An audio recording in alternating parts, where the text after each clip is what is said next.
নওশাদদা, আপনি আজ অভিযোগ করলেন যে হজ নিয়েও বাংলায় দুর্নীতি হয়। বিষয়টা যদি একটু পরিষ্কার করে বলেন। স্টেট হজ ইন্সপেক্টর নামে একটা পদ আছে। হজে যারা যাচ্ছেন প্রতি 150 জনের মাথায় একজন করে দেয়া থাকে। ওই হাজিদের অর্থাৎ পিলগ্রিম যারা আছেন তাদের অ্যাসিস্ট করার জন্য, বিভিন্ন ক্ষেত্রে সহযোগিতা করার জন্য। যে কেউ চাইলে চলে যেতে পারে না, সরকারি কর্মচারী হতে হবে। প্রথম দ্বিতীয় কথা হচ্ছে একটা একটা এক্সাম আছে এবং একটা ট্রেনিং আছে, এগুলো পাস করার পরেই সে সুযোগ পাবে। আমরা যতটুকু খবর পেলাম যে এমন এবারে গিয়েছেন অনেকে যারা পরীক্ষায় পাস করতে পারেনি, আবার এমনও আছে যারা ট্রেনিংও নেয়নি, কিন্তু যারা পরীক্ষায় পাস করেছেন, যারা ট্রেনিং নিয়েছেন, তাদের পরিবর্তে অন্যজনকে পাঠাচ্ছে। এই যে দুর্নীতি হচ্ছে, অ্যাকচুয়াল পাঠানো হয় কেন ওখানে?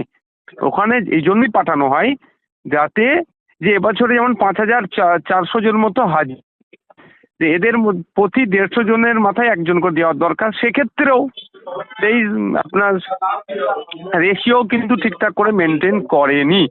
প্রায় 300 জনের মাথায় একজন আছে, কারো আন্ডারে 250 জন আছে, কারো আন্ডারে 200 জন আছে, কারো আন্ডারে আবার 300 জন আছে। যেখানে 150 জনের বেশি অধিক না হওয়ায় সে তার কথা বলা আছে। সংখ্যালঘু দরদি সরকার সংখ্যালঘুদেরকে খুব ভালোবাসে। গুজরাটে যেটা ঠিকঠাক মেনটেন হচ্ছে, উত্তরপ্রদেশে যেটা ঠিকঠাক মেনটেন হচ্ছে, আমাদের পশ্চিমবাংলায় সংখ্যাদরদি সরকার সংখ্যালঘুরা হজে যাচ্ছে, তাদের তীর্থে যাচ্ছে, তাদের ঠিকঠাক করে যায়, সেই ব্যাপারটাও ঠিকঠাক করে দেখছে না। ফলে কি হচ্ছে, আনট্রেন্ডদের পাঠাচ্ছে। আনট্রেন্ড পাঠালেই তো সমস্যা না।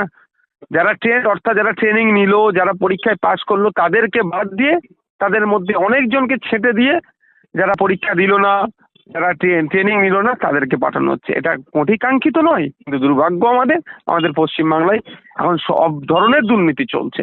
ফলে কি হবে, কেন যে পাঠানো হয়, যে ওই হাজি যারা যাচ্ছেন তাদের সুবিধা অসুবিধা হলো, কেউ অসুস্থ হয়ে গেল, কেউ অনেকে মারাও যায়, তো তার কিভাবে তাদেরকে শেষকৃত্য করা হবে, অসুস্থ হলে কোথায় সুস্থ হবে, কেউ হারিয়ে গেছে কিভাবে তার খেমা বা যার যেখানে আপনার যেখানে রুম হোটেল আছে কিভাবে ফিরে আসবে, এই সমস্তগুলো অনেক ক্ষেত্র দেখভালের মধ্যে তার পড়ে। যদি আনট্রেন্ড যায়, যারা ট্রেনিং নেয়নি, তারা যদি যায়, আর এমনি সাধারণ হাজির মধ্যে কি তফাৎ রইলো? তাদের পাঠানো হচ্ছে হজ ইন্সপেক্টর হিসাবে যে তাদের গাইড করার জন্য, আর তারা যদি বিনা ট্রেনিং এ যায়, তাহলে একই হয়ে গেল। আর রাজ্য সরকার সেগুলো করছে, এগুলো রাজ্য সম্পূর্ণ দায়ী। মানে তবে এই এটা দুর্নীতির কেন্দ্রের সম্পূর্ণ দায় কি সরকারও কিন্তু রাজ্যের? চুপচাপ দেখছে। এই হুম। দুর্নীতিটা হচ্ছে, কেন্দ্র সরকার দেখছে, সেন্ট্রাল হজ কমিটি এই দুর্নীতিটাকে প্রশ্রয় দিচ্ছে। তৃণমূল দুর্নীতি করছে, বিজেপি সেইগুলোকে প্রশ্রয় দিচ্ছে। কেন্দ্রীয় মন্ত্রীকে আমি চিঠি লিখে জানিয়েছি যে এই দুর্নীতি হচ্ছে, এগুলো বন্ধ করা হোক, কিন্তু সে এই দুর্নীতি বন্ধ করেনি। বলুন। একেবারে দাদা, আরো একটা প্রশ্ন করবো, যেখানে আজকে একেবারে বিস্ফোরক মন্তব্য করলেন হুমায়ুন কবির। তিনি দাবি করছেন বাংলার যে মুসলিমরা রয়েছেন তাদের মন বুঝতে পারছেন না রাজ্যের দুই মন্ত্রী সিদ্দিকুল্লাহ চৌধুরী। তিনি ছিলেন 9 বছর ধরে থাকার পরেও তিনি মুসলিমদের মন বুঝতে পারছেন না, তার ফলে মুসলিমদের কাছে ভাবমূর্তি নষ্ট হচ্ছে। এমনকি ফিরহাদ হাকিমকেও তিনি নিশানা করে বলেছেন একেবারে যে তিনিও বাঙালি মুসলিম যারা রয়েছে তাদের হয়ে তিনি একেবারে কোনো রকম কোনো সহযোগিতা করছে না, তাদের হয়ে কাজ করছে না। বাঙালি মুসলিমদের মধ্যে ফিরহাদ হাকিমের কোনো যোগ্যতা নেই, গ্রহণযোগ্যতা নেই দাবি করছেন। আপনি কি বাঙালি মনে করেন? মুসলিম উর্দু মুসলিম ব্যাপারটা সেটা নয়, সে বিতর্কে আমি যাচ্ছি না। কে বলছে সেটা দেখতে হবে। আপনার হুমায়ুন কবির সাহেব যে কথা এখন বলছেন, কথাটা কি তিনি স্ট্রিক্টলি দাঁড়াতে পারবেন, টিকে থাকতে পারবেন? আবার দেখবেন কিছুক্ষণ পরে ওই মন্তব্য খেতে প্রত্যাহার করে নেবে, বলবেন হয়তো আমি ওই ধরনের বলতে চাইছি না। আমরা তো অনেক আগে থেকে বলে আসছি, পশ্চিমবাংলার মুসলমানদের যে প্রাপ্য, যে পাওনা, যে অধিকার, সেটা বুঝিয়ে দিচ্ছে না রাজ্য সরকার।